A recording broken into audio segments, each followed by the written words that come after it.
Please welcome to the stage. Veuillez accueillir sur scène la modératrice Elisabeth Orembo, qui est chercheuse à Research ICT Africa.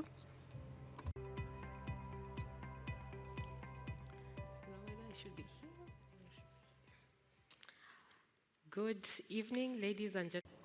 Bonsoir, mesdames et messieurs. J'essaye de repérer l'heure. Est-ce que c'est encore l'après-midi? Je ne sais plus. Merci d'être présents. Merci à nos participants en ligne qui se sont connectés d'endroits divers et variés. Il s'agit d'un sujet sur l'IA. On va aussi parler de l'IGF, de réseaux de politique et du rôle des PNA. Donc d'abord, je vais inviter les autres panélistes. Mario Nobile, directeur général de l'agence AGID pour Italie numérique. Paloma Lara Castro, directrice des politiques de Derechos Digitales. William Bird, qui est directeur de Media Monitoring Africa. Et nous avons Shuyan Wu, qui est vice-directeur de recherche du marché et des utilisateurs de China Mobile Research Institute. Nous avons une présentation pour nous expliquer ce que sont ces PNAI, donc réseau de politique sur l'IA. Et c'est Shamira Ahmed, fondatrice et directrice exécutive du Hub de politique économique de l'Afrique, qui va nous présenter cela.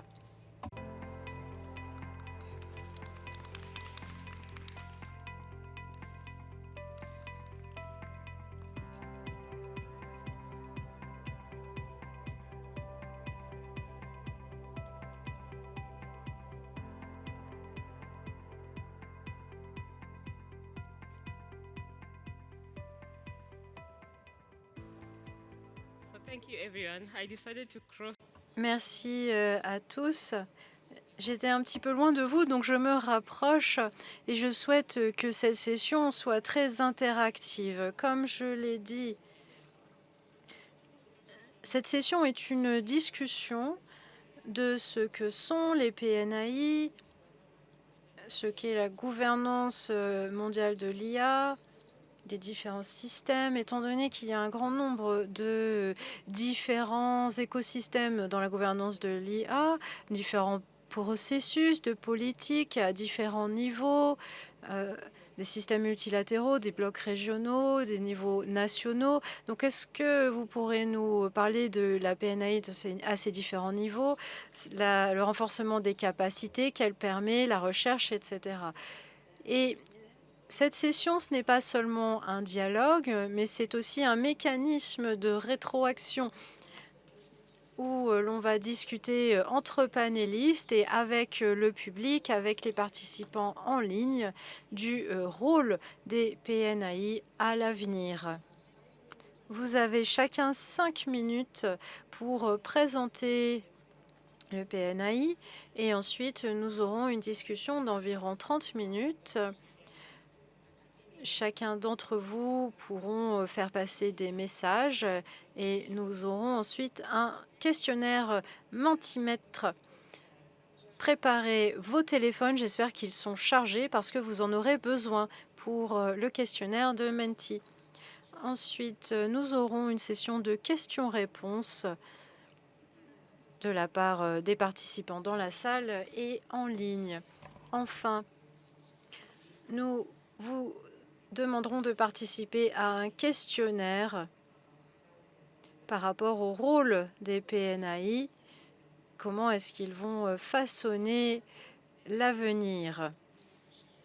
Je vais donc d'abord donner la parole à Shamira Ahmed qui va nous présenter les PNAI et de quoi ils retournent plus précisément. Merci beaucoup, Lise. Je m'appelle Shamira Ahmed. Je suis la directrice exécutive du Hub de politique économique des données. C'est le premier think tank qui est fondé par une femme autochtone d'Afrique. Alors, les PNAI, c'est une approche, une initiative multipartite qui est accueillie par l'IGF et son rôle, c'est de faciliter un dialogue multidisciplinaire, ouvert, inclusif sur la gouvernance mondiale de l'IA. Nos priorités sont écouter les diverses voix, leur donner une plateforme spécialement du Sud pour avoir une coopération internationale porteuse de sens. Ce sont souvent des voix qu'on n'entend pas dans les forums. Et également, nous mettons au centre la dignité humaine, les droits humains, l'égalité entre les gens, la justice, le bien-être mental et la protection environnementale dans les discussions politiques de l'IA. Nous travaillons à partir d'un processus collaboratif avec différents groupes de travail multipartites. Nous cherchons à transformer les informations qui nous remontent des communautés en actions concrètes. Nous avons également des réunions en ligne, des town halls, des réunions donc en ligne, des collaborations participatives pour nous assurer que ce que nous proposent les communautés sont reflétés de façon très vaste dans ces perspectives. Nous avons 2 grands jalons que nous avons développés depuis notre fondation. D'abord, la présentation de notre rapport PNAI 2023 qui a été présenté lors de la réunion annuelle de l'IGF à Kyoto pour renforcer l'approche multipartite pour la gouvernance de l'IA en protégeant les droits humains par rapport à l'évolution de l'IA génératif.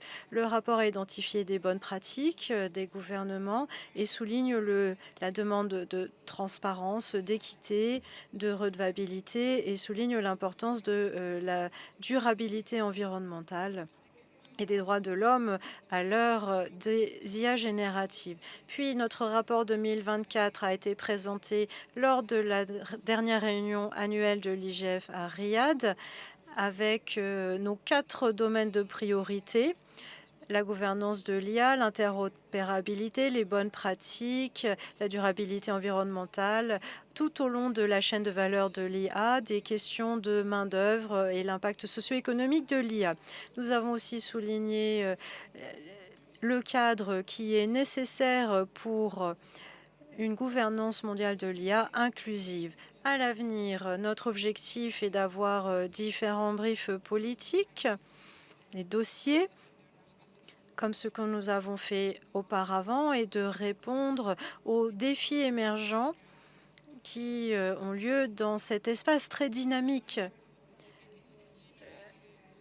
Nous avons donc des rapports et dans le cadre de ces rapports, nous avons organisé différentes sessions interactives avec les gouvernements, les chercheurs, la société civile pour co-créer des produits de connaissances et renforcer les capacités pour la gouvernance mondiale responsable de l'IA. Ces PNAI servent de plateforme ouverte pour la co-création d'un dialogue porteur de sens et d'innovation. Notre communauté cherche à s'assurer que l'IA est développée et gouvernée de sorte qu'elle soit bénéfique pour tous, inclusive et éthique. Et je vous invite à nous rejoindre dans notre réseau si vous voulez en faire partie de ce mouvement collectif. Vous pourrez nous apporter votre expertise et apporter votre pierre à l'édifice qui cherche à rendre un monde meilleur, inclusif, pour le bénéfice de tous. Merci, Shamira. C'est vrai que ces réseaux de politique sur les gouvernances de l'IA sont très importants et à présent, nous allons discuter de différents éléments et je souhaiterais rappeler aux participants qu'il y a de l'interprétation disponible. Donc, vous pouvez écouter l'interprétation avec les écouteurs.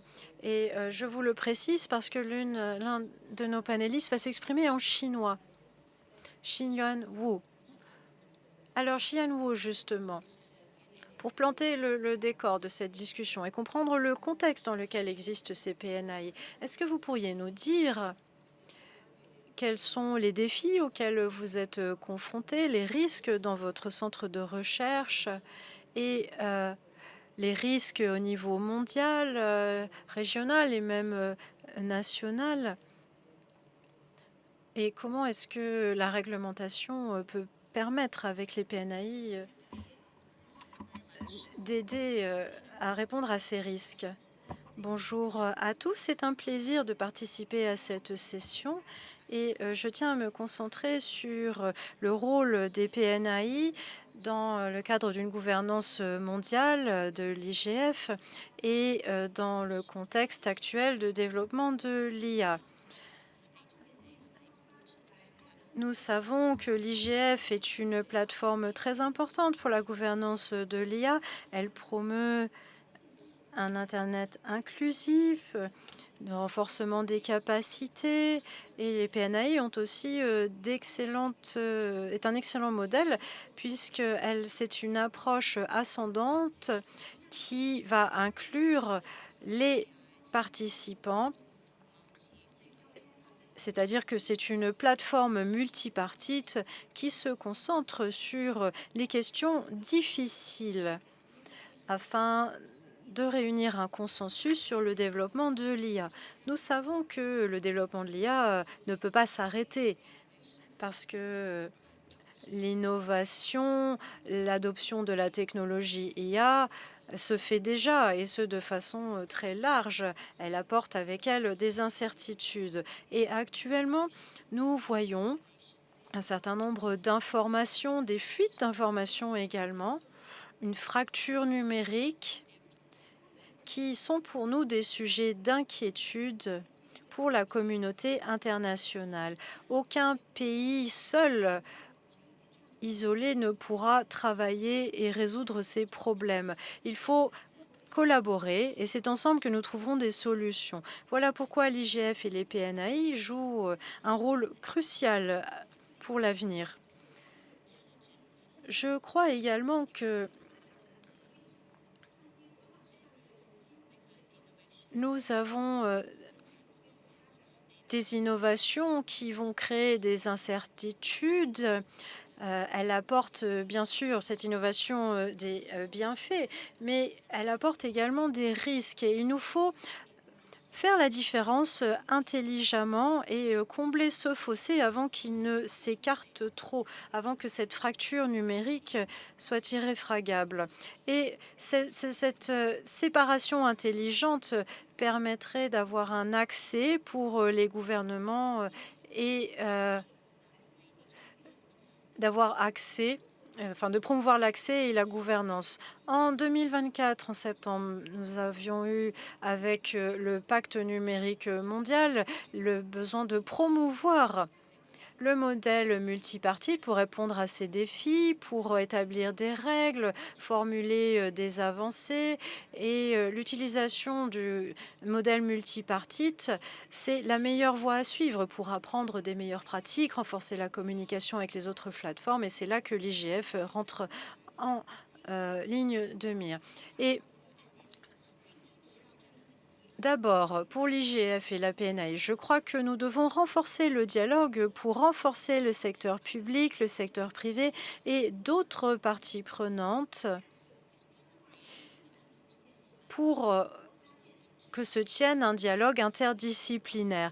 Et puis, nous pouvons aussi mettre en place des bases de données, des cas d'utilisation pour promouvoir des expériences, partager les meilleures pratiques et améliorer les modèles collaboratifs. Troisièmement, il nous faut également mettre en œuvre le pacte mondial numérique en utilisant les forces nationales et régionales pour promouvoir les objectifs de l'IGF. Je vous remercie.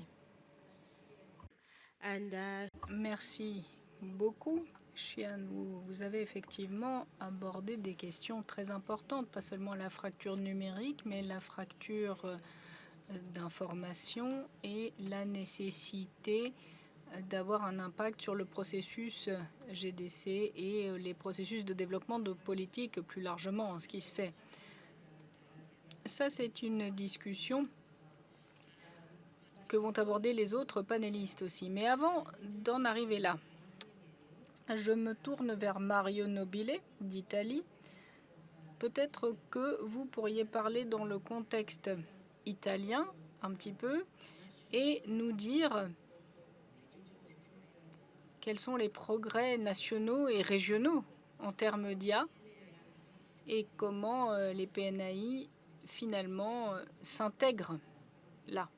Comment soutenir les processus à ce niveau. Merci. Oui, Nobile, effectivement, pour mon nom de famille. Alors, la gouvernance de l'IA. Bien, d'abord, il faut savoir où se trouve notre navire sur cet océan qu'est notre contexte. Et on sait que certains PDG ont créé une hype pour des raisons tout à fait commerciales autour de cela. Donc, si on dit bonjour et merci ou de rien à un chatbot, eh bien, on pourra améliorer les réponses du chatbot. Mais jusqu'à un développement d'intelligence artificielle générale, eh bien, le débat n'est pas là. Ce n'est pas l'homme contre la machine. C'est plutôt ceux qui savent, ceux qui gèrent, ceux qui gouvernent l'IA contre ceux qui n'en sont pas là. Et cet écart d'information, bien, il faut agir pour le combler. Il faut développer les compétences, les connaissances. Et maintenant, je me tourne vers votre question. Donc, en Italie, nous avons une stratégie sur 4 piliers. La formation, la recherche scientifique, l'administration publique et puis les entreprises. Et nos efforts ont pour objectif de combler les écarts. On veut une croissance inclusive et on veut que les individus puissent s'approprier ces techniques pour avancer à cette ère dominée par l'IA. IGF pourra nous aider, et les PNAI aussi. Il s'agirait peut-être d'avoir une base de données d'informations sur la gouvernance de l'IA. On pourrait avoir des documents de recherche, des meilleures pratiques. Je suis d'accord avec la collègue chinoise. Il nous faut des meilleures pratiques de gouvernance de l'IA dans différents secteurs. La santé, l'industrie, le transport, le tourisme. Et cette base de données, ce registre, ça pourrait être une ressource importante pour les débats sur la gouvernance de l'IA. Je crois qu'il nous faut un point important en Italie et dans le monde, un point important à traiter, c'est le potentiel qu'a l'IA finalement de déplacer des emplois. On a beaucoup de groupes de réflexion et normalement, on essaierait donc de faire passer au capital numérique la charge d'imposition plutôt que sur les travailleurs. Nous savons bien que c'est ce qui va se produire. Il va y avoir des emplois qui vont être déplacés. Donc maintenant, comment atténuer les impacts? Et maintenant, je n'ai pas beaucoup de temps, donc je vais conclure. Je crois qu'il nous faut des discussions pour l'Italie numérique. Moi, je suis là avec Titi Cas, qui est au secrétariat italien pour ces questions.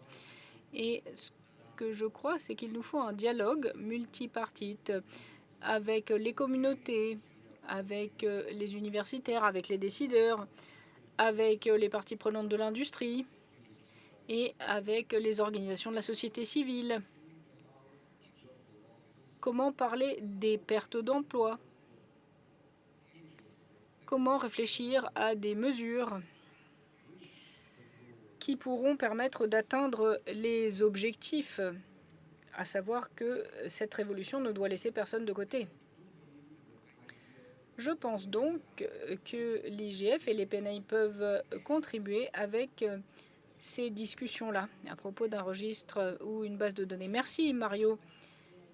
Merci d'avoir évoqué la fracture en termes d'intelligence artificielle, ceux qui gouvernent l'AI et ceux qui ne participent pas à la gouvernance de l'AI. C'est une dichotomie intéressante. Et puis, il y a cette question des déplacements forcés aussi, d'un point de vue emploi, j'entends, qui va pouvoir prendre avantage des avancées et qui verra les effets négatifs.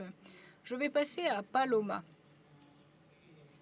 L'expérience d'Amérique latine. C'est vrai que régionalement, on est très divers là, donc c'est bien, on peut faire part des expériences de nos différentes régions.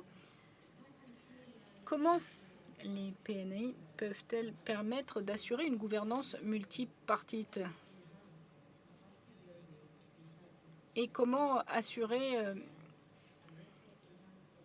un renforcement des capacités d'un point de vue compétences? Ceux qui vont utiliser l'AI ont besoin de plus de compétences. Bonjour à tous et merci de me donner la parole. Moi, je représente l'organisation Derechos Digitales et nous avons 20 ans d'expérience dans ce domaine. Nous sommes concentrés beaucoup sur l'AI. Pourquoi? Eh bien parce que d'un point de vue droits humains, c'est quelque chose d'émergent. Et puis, on participe activement à des processus pour ce qui est de la réglementation, de la politique. Et toutes nos interventions sont basées sur des arguments, basés sur des éléments de preuve. Dans le cadre de notre travail, on a un programme qui parle d'IA et d'inclusion.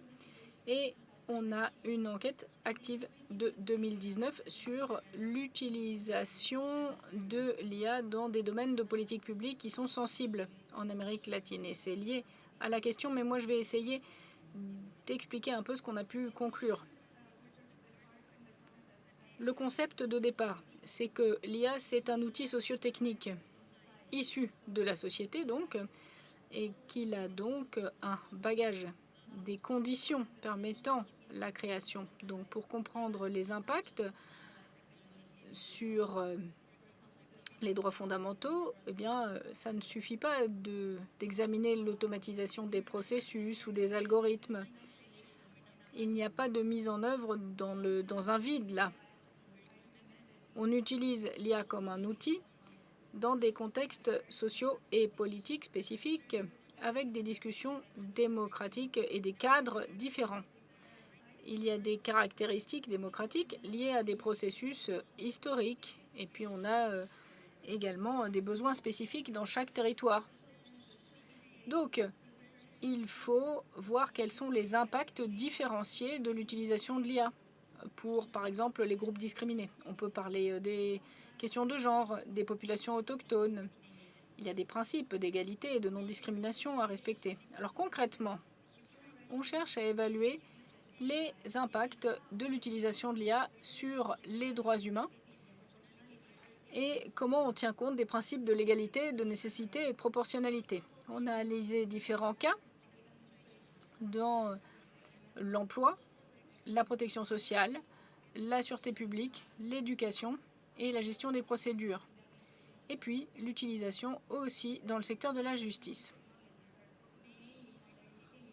On se concentre surtout sur l'utilité de ces technologies et comment elles permettent de rendre plus efficaces ces processus dans le secteur public. Mais il y a des défis pour la protection des droits fondamentaux.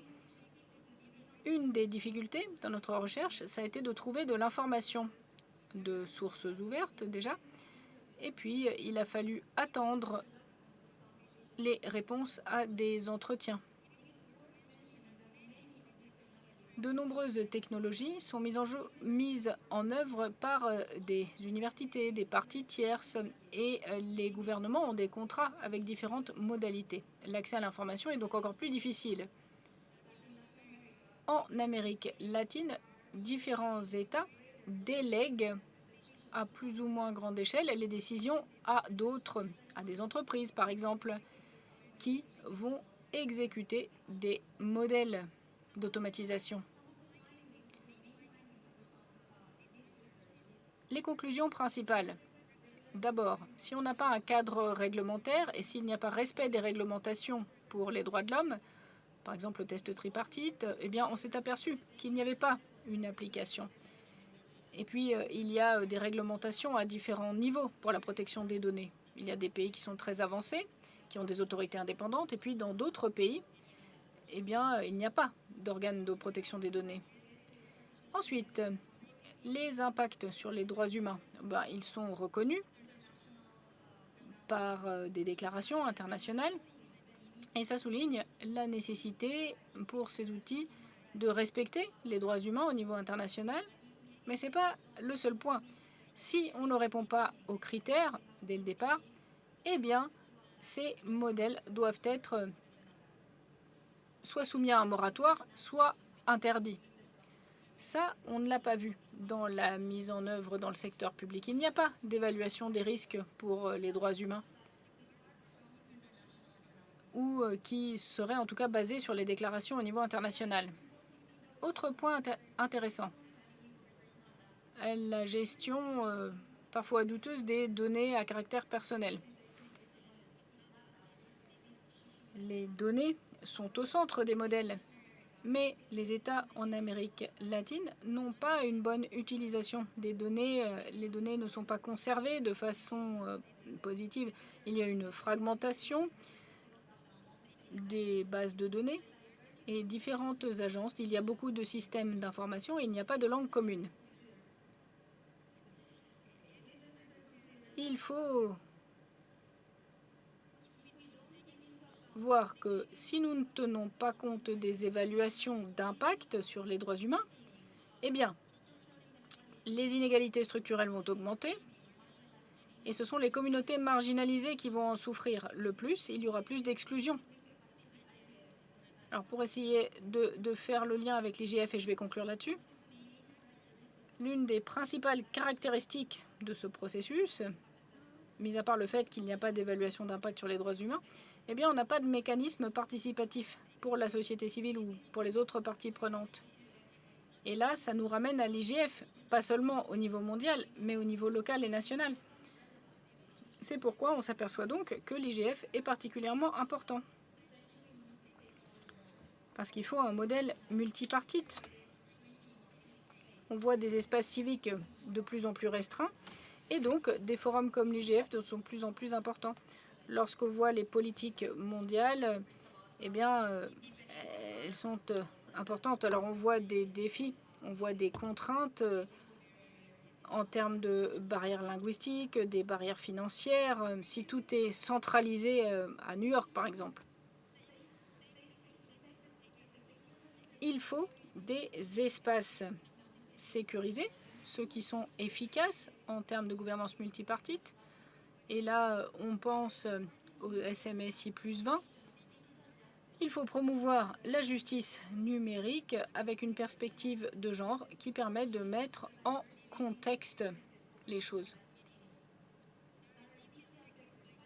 Les communautés marginalisées sont particulièrement affectées ici.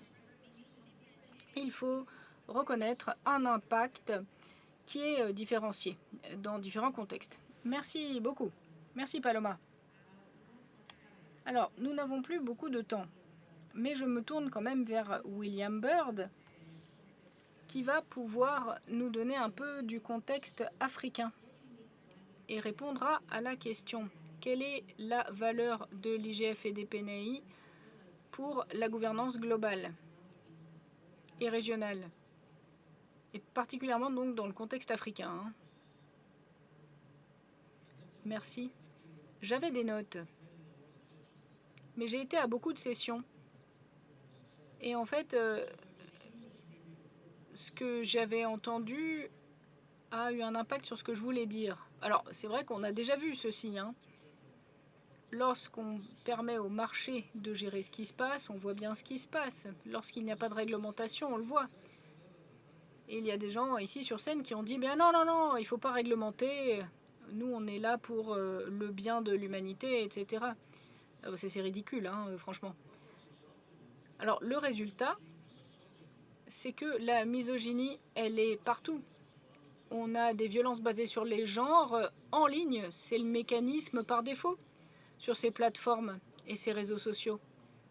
Et ça, c'est un problème. Si c'est de la xénophobie, eh bien, ouais, les réseaux sociaux, c'est votre nouvel outil, c'est votre nouveau jouet. Allons-y. La violence en ligne, les inégalités les plus importantes seront encore plus profondes. La fracture numérique, elle est encore plus grande. Et on dirait que pour le moment, il n'y a, alors peut-être pas rien, mais très peu de choses qui suggéreraient que cette révolution de l'IA, elle va aller dans une différente direction pour les populations africaines. On voit bien que les inégalités numériques, elles se reflètent, pas seulement en termes d'accès à Internet, hein, mais ça se reflète dans les inégalités en termes d'infrastructures, les centres données, toutes ces choses permettant à l'IA de fonctionner. Eh bien, ils ne sont pas ici, pas sur notre continent. Et lorsqu'on veut essayer de voir d'où on tire les données, eh bien, ces mécanismes se nourrissent des données africaines aussi. Donc si on ne tire pas les leçons de cela, eh bien l'IGF ne parviendra pas à son objectif, parce que c'est finalement un test là. Hein. Alors ce qui est particulier ici, c'est que dans le pacte mondial, eh bien, on voit que l'objectif, c'est d'avoir un avenir sûr, fiable pour tous en ligne. C'est un objectif louable, mais on en est très loin. Alors, le gouvernement des États-Unis a essayé d'interdire toute réglementation sur l'IA. Bien, moi, j'aurais espéré que ça crée une certaine panique ici quand même. Ou alors qu'on ait carrément une condamnation en disant que non, ça ne peut pas être comme ça. Parce que finalement, là, c'est la fracture numérique qui va devenir de plus en plus grande. Voilà comment les données des gens vont disparaître. C'est le pire de l'IA. Donc si on veut être sérieux, on doit dire que le rôle de l'IGF, eh bien, c'est d'être courageux ici. On doit affirmer les droits fondamentaux. Ils ne doivent pas pouvoir disparaître, ces droits fondamentaux. Il faut revenir au principe de transparence, de redevabilité. Ça doit être les points de départ. Et les systèmes d'IA doivent être permis seulement s'ils ne minent pas ces principes. Et mon dernier point, et après je vais me taire, en Afrique du Sud, on est très fort là-dessus. Hein. On a des gens qui se détestent, mais qui se retrouvent autour d'une table. Et ça ne veut pas dire qu'ils ne vont pas aborder les sujets difficiles. Hein. C'est la nature des choses. L'IGF doit faciliter ces discussions complexes, sensibles.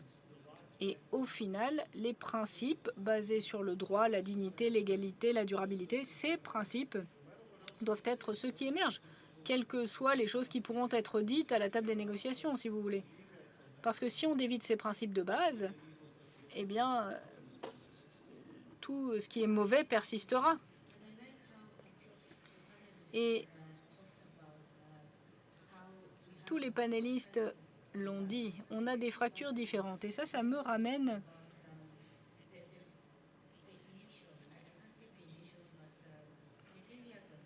à une époque, il y a 10 ans à peu près. On parlait de connecter le prochain milliard. Et la connectivité, c'était un problème, ça le reste. Mais qu'est-ce qu'on pourrait emprunter? Des jalons qu'on a obtenus pendant ces 10 années. Eh bien, on a eu une évolution d'Internet. Ça a été une infrastructure très ouverte. Mais maintenant, on a des modèles commerciaux, des modèles finalement qui ne font qu'approfondir ces différences. Donc il y a beaucoup de leçons à tirer, hein. Pas simplement de l'IA et d'où on en est, mais également avec cette gouvernance globale d'Internet. Quels étaient les principes à l'époque? Quels sont-ils maintenant? Et quels sont les principes qu'on a dû lâcher étant donné les évolutions du monde et étant donné les évolutions de la technologie? Voilà, merci beaucoup. Alors, maintenant, j'aimerais que notre panéliste en ligne puisse intervenir. Madame Bartoletti, moi, je trouvais que les noms africains, c'était le plus difficile, mais pas vraiment finalement, hein. Ivana Bartoletti, donc, et moi j'ai la même question pour vous que pour William Bird. Les PNAI, dans le contexte des différents processus de politique, que peuvent-ils apporter? Et l'IGF, que peut-il apporter dans ces processus? Quelles sont les valeurs sur lesquelles vous pouvez insister? Dans les processus des Nations Unies, dans les processus multilatéraux, ceux de l'OCDE, de l'Union africaine, de l'Union européenne. Thank you very much and so sorry for not being able. Merci beaucoup. Je suis désolée de ne pas être présente sur place. Sur cette question très intéressante, je voulais dire deux choses. On vit à une époque un peu curieuse parce qu'il y a beaucoup de gens dans le monde qui regardent l'intelligence artificielle avec des lunettes un peu différentes. On attend avec impatience les résultats et en même temps on en a peur. On sait ce que peut être l'IA, ça peut être du bon, ça peut amener la médecine à des endroits où on ne peut pas l'appliquer, ça peut être utile pour l'éducation, ça peut améliorer notre bien-être, mais je sais aussi qu'il y a beaucoup de gens qui connaissent les côtés négatifs potentiels, la désinformation, et nos capacités cognitives qui ne sont pas améliorées avec l'IA, les questions qui sont liées à l'impact sur les jeunes, parce qu'il y a vraiment des capacités de persuasion énormes dans ces outils. Donc voilà, on a tout ça d'un côté, et de l'autre, on discute encore de la pertinence de la gouvernance ou pas. On discute encore de l'organisation de la gouvernance. Comment avoir des contrôles pour l'intelligence artificielle? L'intelligence artificielle, c'est un outil fantastique. Ça peut être très positif si c'est bien géré. Donc, ça a été mentionné, hein, il y a des discussions sur un moratoire aux États-Unis. À l'Union européenne, on réfléchit à retarder la mise en œuvre de la législation sur l'IA. Et puis, on a des pays comme le Japon,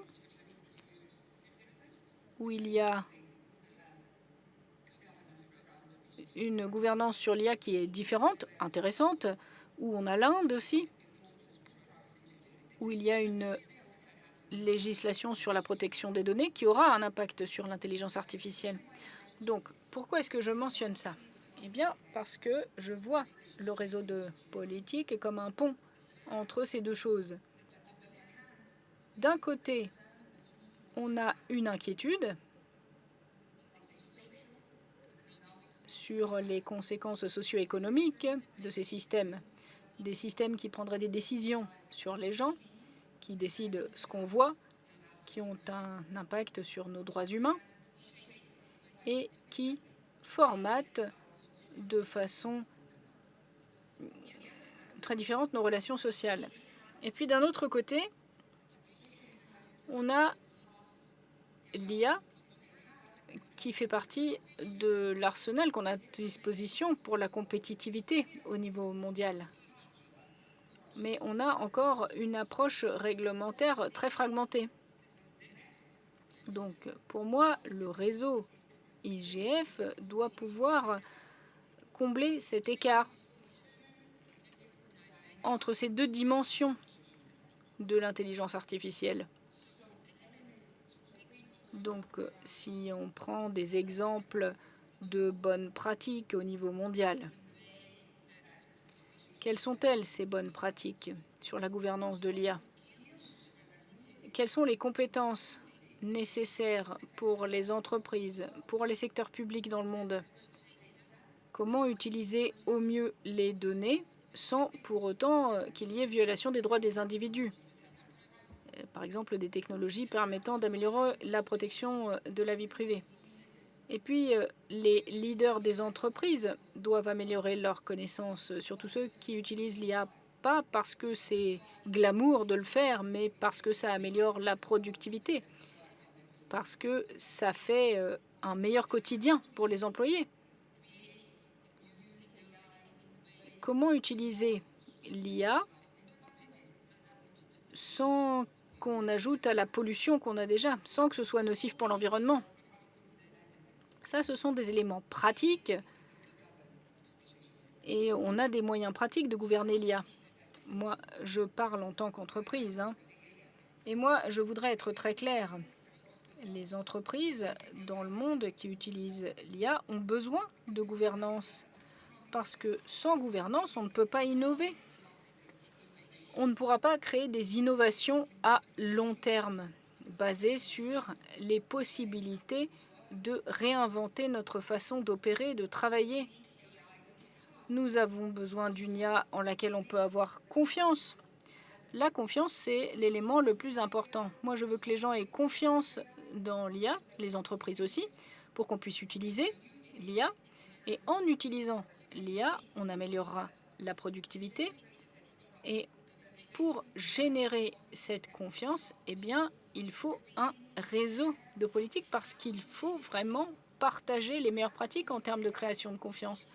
Comment intégrer les droits humains, la protection des données, la cybersécurité, la protection juridique, comment intégrer tous ces éléments dans l'élaboration et la mise en œuvre de ces outils. Et il faut vraiment tous ces niveaux de gouvernance. Il faut pouvoir en discuter. Il faut pouvoir avoir une mise en œuvre. Et ce sera difficile d'aller de l'avant si on n'a pas tout ça. Parce qu'on est dans un monde fragmenté. Donc, je crois vraiment qu'il faut des forums tels que celui-là. Ça prendra de l'importance. Thank you, Ivana. Merci, Ivana, Ivanica. Excusez-moi si je piétine votre nom, je suis désolée de le massacrer. Et à présent, de la part de nos panélistes, nous avons entendu ces inquiétudes entre la fracture numérique, les droits humains, les éléments nocifs et, comme le disait Ivana, le rôle des PNAI qui peut être là pour intégrer les différents processus politiques et ramener la confiance. Et ce sont les mêmes personnes qui sont responsables de ces processus et qui font partie de l'IGF, ils font partie de notre réseau. Je n'ai pas oublié notre modérateur virtuel. Avons-nous des commentaires de la part des participants en ligne?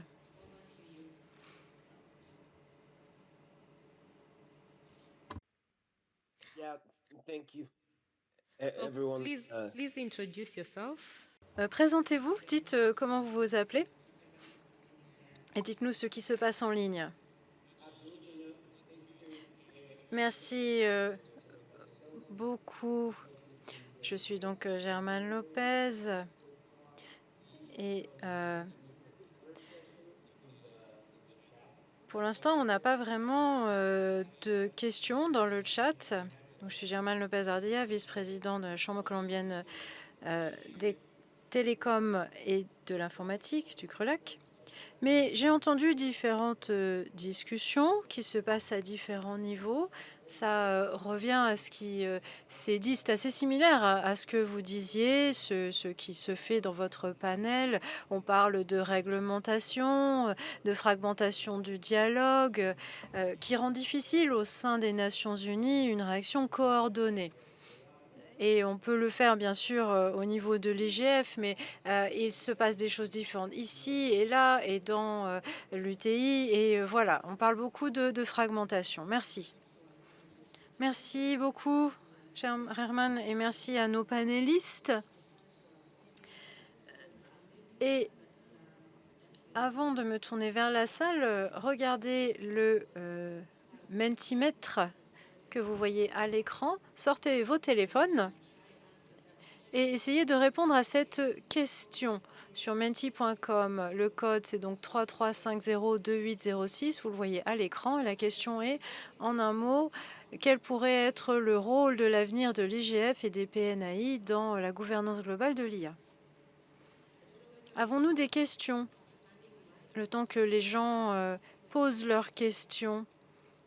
On a un microphone au centre. On n'a que 4 minutes. Votre question devrait faire 14 ou 40 caractères maximum. Bonjour. Ce que je voudrais vous demander, c'est que les panélistes nous donnent leur opinion sur le document, sur la politique, l'IA et les droits humains, parce qu'il y a effectivement un certain nombre de lacunes dans le document des Nations Unies sur gouverner l'IA pour l'humanité. Bonjour, Agena Castro. Je viens de l'Université Externado de Colombie, et merci au panel. Est-ce que vous pourriez nous dire si la gouvernance de l'IA devrait avoir une approche générale avec des normes minimales mondiales, ou est-ce que ça doit se faire par secteur, par une approche locale, s'il y a une urgence? Est-ce qu'il faut établir des priorités dans un secteur en particulier? Et deuxièmement, quel est le rôle des principes directeurs des Nations Unies pour les entreprises et les droits humains sur la gouvernance de l'IA? Et enfin, est-ce que vous pourriez dire quelques mots sur la façon dont le rôle des sciences sociales et de la recherche peut jouer un rôle dans la gouvernance de l'IA et comment est-ce qu'ils peuvent être inclus dans la conversation? Merci beaucoup. Yichen, je viens de PI et j'ai une question au panel qui porte sur le type d'amélioration qui pourrait se faire grâce au PNAI. Est-ce qu'elles peuvent avoir plus d'influence, plus de pouvoir d'intervention? Parce qu'il s'agit d'un processus multipartite qui se fait aussi au niveau des Nations Unies. Donc, comment voyez-vous la relation entre le PNAI et tous les autres processus multipartites qui se font aux différents niveaux? Merci. All right, thank you very much. My name is Kunle. Merci, je suis Kunle Onodari, je viens du Nigeria, je suis le président de la Internet Society au Nigeria.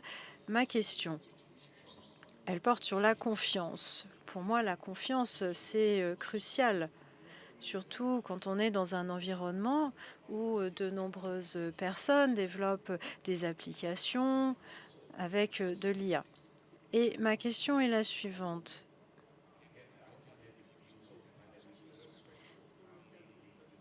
Si on avait un cadre universel sur l'intelligence artificielle, est-ce que ça vous semblerait être une bonne idée? Parce que ça pourrait peut-être permettre de rétablir la confiance. Thank you very much. May I first acknowledge Merci. D'abord, William Bird, qui est mon compatriote, nous sommes fiers de vous en Afrique du Sud et ravis de vous voir ici à ce panel. Vous allez bien comprendre pourquoi je pose la question. Est-ce que la notion selon laquelle les systèmes de l'IA recréent un apartheid numérique vous semble vraie? Est-ce qu'on reproduit là des schémas de ségrégation historique, racial donc. Thanks. Please go ahead. And can I ask that we close the line now because our Nous allons fermer la file des questions. C'est fini pour les questions. Ceux qui sont là vont pouvoir poser leurs questions et après c'est fini. Je suis Kossi Amessinou, je viens du Bénin.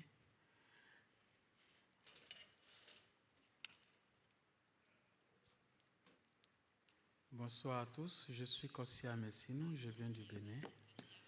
Cette session, pour moi, est capitale. Elle permet d'aborder un sujet un peu complexe.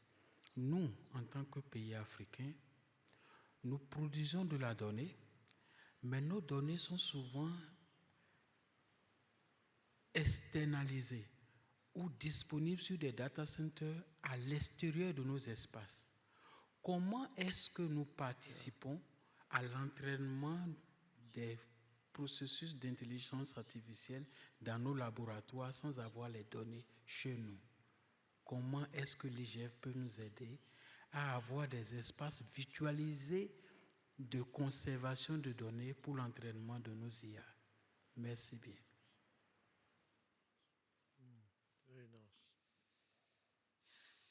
Hello, this is Jasmine Koo from Hong Kong. So I'm actually Bonjour, Jasmine Ko de Hong Kong. Je fais partie d'une PNAI et je fais également partie de l'Observatoire de l'Asie-Pacifique.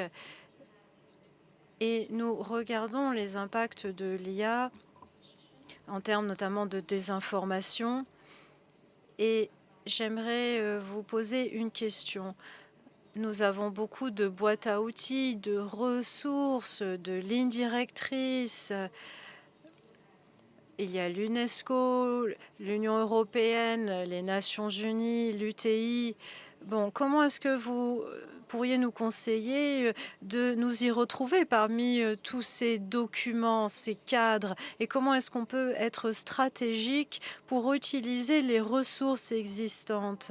Et surtout, détecter les éventuelles lacunes dans ce qu'il y a déjà. thanks a lot. I think now we have some of the answers coming up to this question on.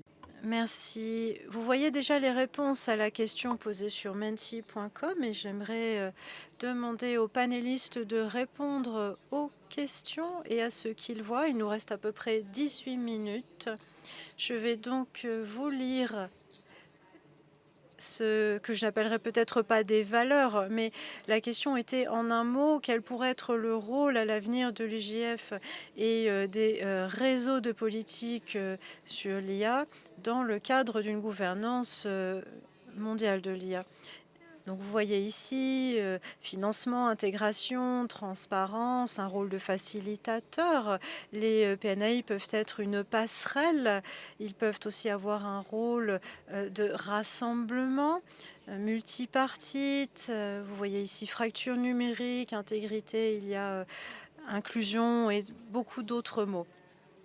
Je me tourne vers mes panélistes et je me tourne d'abord vers notre panéliste en ligne, Ivana. Est-ce que vous pourriez répondre à certaines des questions qui ont été posées, notamment sur la représentation? Et je crois que dans ces divers processus politiques, il y a un manque de représentation de participants du Sud, notamment. Et ces processus eux-mêmes manquent de la participation des pays. Est-ce qu'on pourrait avoir une coopération qui soit favorable à la gouvernance de l'IA parmi les gouvernements, comme on a par exemple le G7 ou le G20? On parle également du rôle des principes directeurs des Nations Unies pour les entreprises et les droits humains. Ivanica, si vous pouviez répondre en 2 minutes. Merci infiniment. D'abord, je souhaitais vous dire que l'IA n'a jamais été non régulée. Les législations sur la vie privée, la protection des consommateurs, l'égalité, la non-discrimination, les lois sur les droits humains existent et s'appliquent à l'IA. Pourquoi est-ce que je précise ceci? Parce que très souvent, l'intelligence artificielle a été utilisée comme une excuse pour jeter l'opprobre sur la législation existante. C'est-à-dire qu'on ne part pas de rien. Il y a déjà une législation qui existe, qui s'applique à l'intelligence artificielle, au système algorithmique, et les gouvernements ont différentes possibilités pour ce qui est de l'IA, pour réglementer l'IA. Il y a la gouvernance des entreprises au niveau de l'État, gouvernance mondiale, et aussi le pacte numérique. La question, c'est comment est-ce qu'on peut s'assurer de la performance des pays par rapport à ces cadres et ces lois. Est-ce qu'on peut savoir si on est capable d'évaluer, comme on le fait pour bien d'autres choses d'ailleurs, quelle est la performance ou l'interprétation des pays par rapport à ces valeurs inscrites dans le pacte numérique? Pour moi, c'est très important. Au fil des ans, nous avons vu une prolifération de documents de l'OCDE qui fait un excellent travail, notamment sur la vie privée, de l'UNESCO, excellent travail également sur l'éducation, des outils à foison sur une gouvernance douce de l'IA. Et on sait bien qu'il y a une prévalence du Nord dans ces processus, pas forcément aux Nations Unies, mais pour le G7, le G20. Et il y a d'autres espaces comme l'IGF où on peut avoir la participation du Sud. C'est tout à fait vrai. Et même là où sont localisés les géants de la tech, on a une concentration qui fait que des pays, de facto, sont exclus. De quoi a-t-on besoin pour établir la confiance? Eh bien, de gouvernance à différents niveaux. Déjà sur les lois existantes et qu'on s'y conforme, respecter les droits humains au cœur de l'IA. Et qu'est-ce que ça signifie? Est-ce qu'il nous faut plus de législation ou est-ce qu'il vaut mieux regarder comment on le fait en pratique? La vie privée et la technologie, il faut aussi de la participation citoyenne sur l'ensemble de la planète, et nous devons aussi veiller à ce que dans différents pays, que ce soit l'Union européenne, le Japon ou autres, il faut nous assurer que nous avons une réglementation qui permet à ces outils de pénétrer le marché et des outils auxquels on peut faire confiance parce que on sait qu'il y a eu une diligence raisonnable sur ces outils avant qu'ils viennent sur le marché. C'est crucial. La gouvernance, la législation, c'est complexe, bien sûr. La loi sur l'IA de l'Union européenne est complexe, mais il n'y a pas de conflit en réalité entre des éléments de contrôle, une gouvernance et les outils. Ils peuvent vraiment fonctionner main dans la main. Et au cours d'occasions comme celle-ci, à l'IGF, il faut le rappeler, il faut le souligner. Merci beaucoup, Ivana.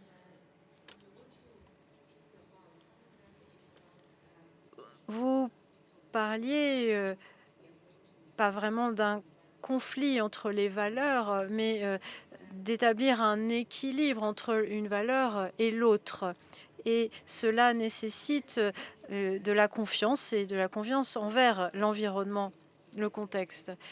Et à présent, je vais me tourner vers nos panélistes présents dans la salle sur la question de la confiance. Ivana en a parlé.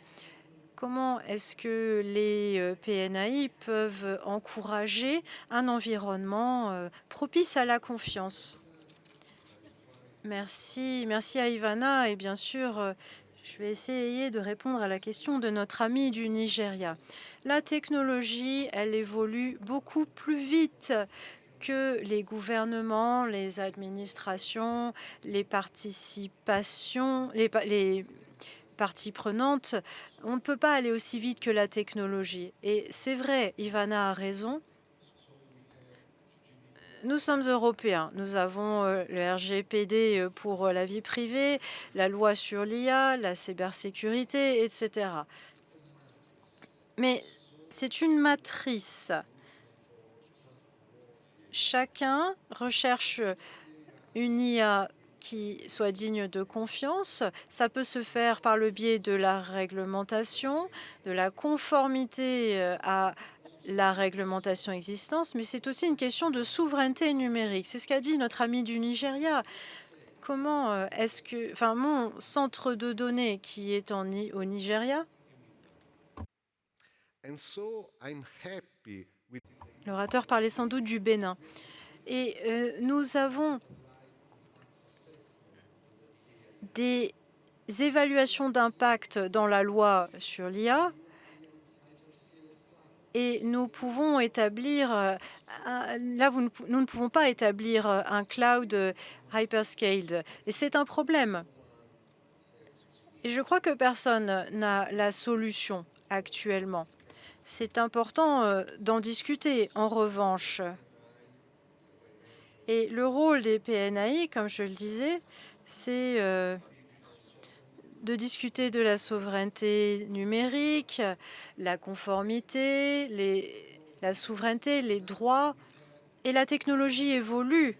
Nous avons aujourd'hui une IA gigantesque et de grandes opportunités par rapport au traitement des langues se présentent à nous, sur l'inclusion aussi, l'inclusion de citoyens en situation de handicap. On peut vraiment arriver à des objectifs impensables jusqu'ici. Et aujourd'hui, on a une nouvelle technologie qui peuvent apporter des réponses. Et les principes du RGPD sont déjà dépassés. On doit donc rafraîchir en quelque sorte ces principes. Et il faut continuer à en discuter. Merci. Vous avez parlé du processus des données qui préexistait à l'IA, le rôle des gouvernements, des PNAI. Et je vais me tourner vers Shoyan Wu. La question portait sur ce que vous avez déjà présenté. Et quelles améliorations l'IGF peut-il apporter? Comment est-ce que l'IGF peut gagner en influence lorsqu'il navigue entre ces différents processus et politiques? Merci beaucoup de votre question.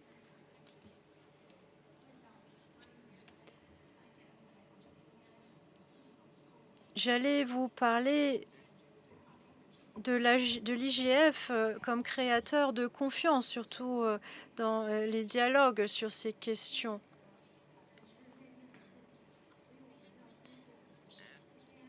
Et l'IA présente des défis et des opportunités pour l'humanité.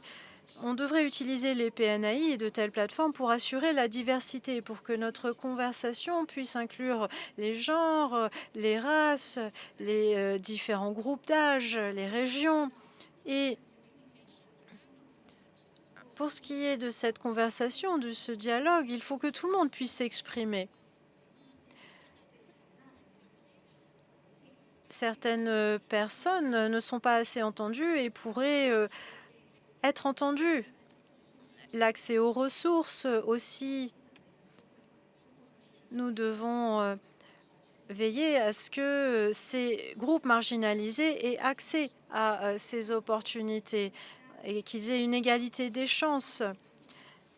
Il faut aussi prendre en compte les différences de contexte dans les pays, différents états d'avancement, et c'est là que l'IGF peut jouer un rôle, ainsi que les PNAI, pour créer un environnement propice à la confiance. Merci. Merci beaucoup, Xueyan Wu.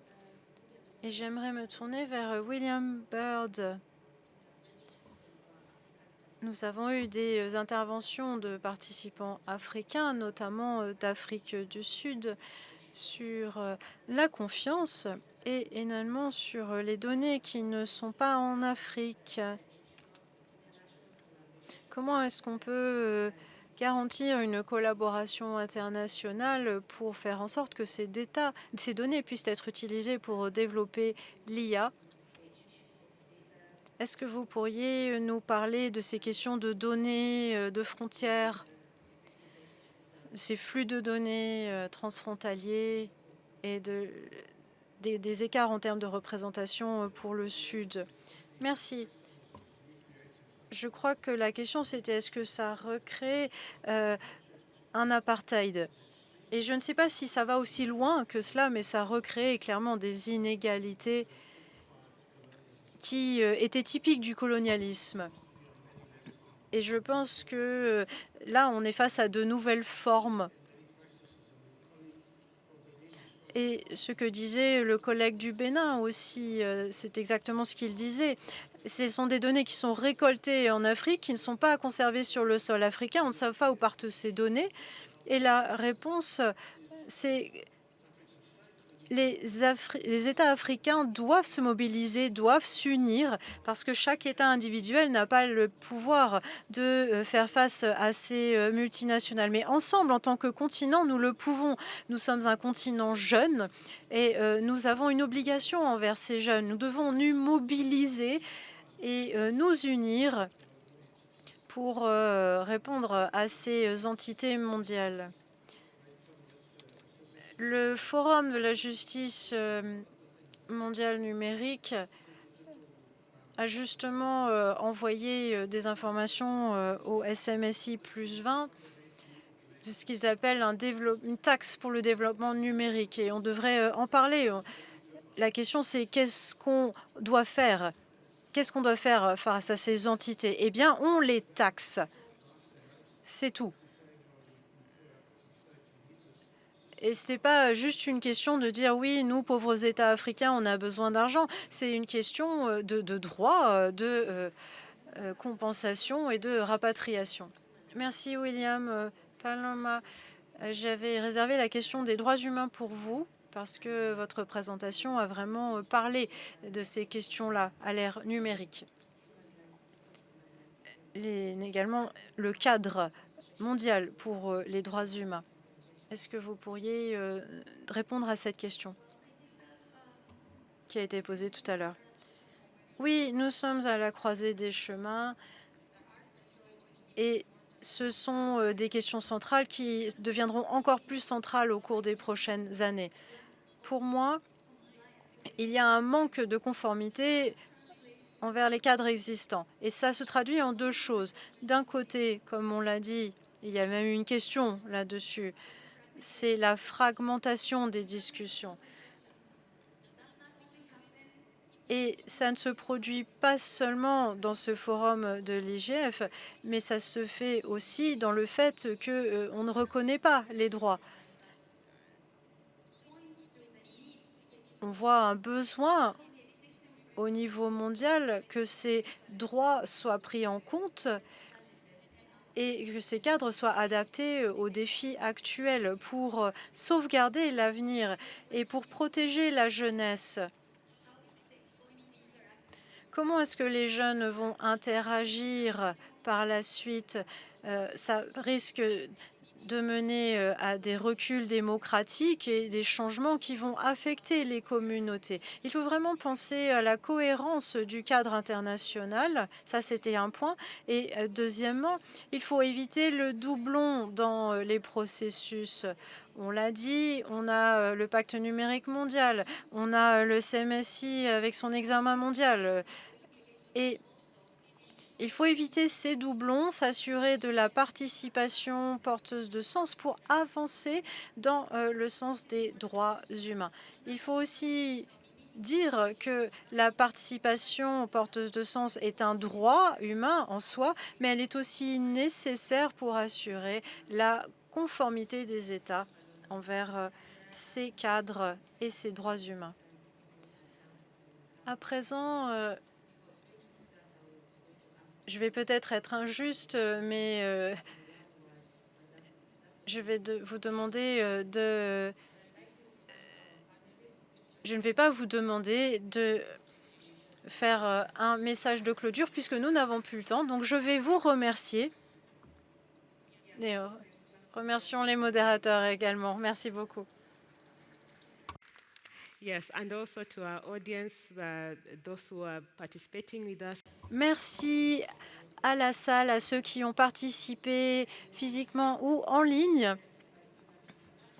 Et comme on le disait, c'est une interaction. L'idée est d'avoir des retours sur les PNAI pour savoir comment est-ce qu'ils vont pouvoir faire part de leur travail à l'avenir. Merci également d'avoir répondu à la question sur menti.com. Ce sera très utile pour nous. Et nous avons une toute dernière question. C'est un lien sur les PNAI. Il y a quelques questions si vous voulez bien prendre un tout petit peu de temps pour y répondre. Ça nous permettra d'avancer par la suite. Shamira vous a présenté ce que c'était que les PNAI, les différentes voies, processus, les rapports qui ont déjà été publiés. Elle a également expliqué comment vous pouvez participer au réseau PNAI. Si vous avez besoin de plus d'informations, n'hésitez pas. Vous trouverez les informations en suivant le QR code à l'écran. Et n'hésitez pas à nous suivre pour qu'on puisse élargir notre perspective. Je vous remercie et l'impact du PNAI. Je vous remercie beaucoup.